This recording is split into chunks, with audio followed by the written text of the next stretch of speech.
ശക്തമായ മത്സരം നടന്ന ആലപ്പുഴയിൽ എൽഡിഎഫും യുഡിഎഫും ആത്മവിശ്വാസത്തിലാണ്. കഴിഞ്ഞ തവണ 80.22% ആലപ്പുഴയിലെ പോളിംഗ് എങ്കിൽ ഇത്തവണ അതിനേക്കാൾ മികച്ച നിലയിൽ പോളിംഗ്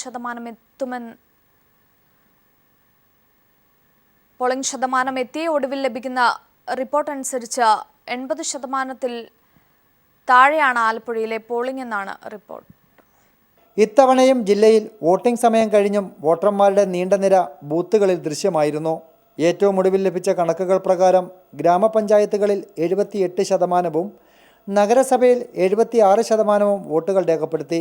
കൃത്യമായ കണക്കുകൾ ഇനിയും പുറത്തു വന്നിട്ടില്ല.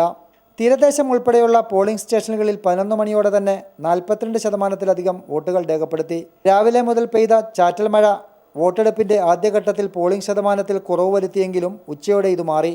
ജില്ലയിൽ 12 മണിയോടെ പഞ്ചായത്തുകളിലും മുനിസിപ്പാലിറ്റികളിലും 40% പേർ വോട്ട് രേഖപ്പെടുത്തിയെങ്കിൽ 2 മണിയോടെ ഇത് 56%-ആയി ഉയർന്നു.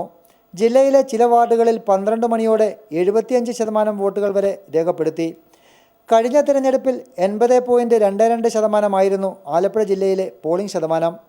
ജില്ലയിലെ പ്രമുഖ നേതാക്കളായ VS Achuthanandan, doctor Thomas Isaac, G Sudhakaran, KR Gouriamma, Ramesh Chennithala, KC Venugopal, Vayalar Ravi തുടങ്ങിയവർ ഉച്ചയ്ക്ക് മുൻപ് തന്നെ തങ്ങളുടെ വോട്ടുകൾ രേഖപ്പെടുത്തി.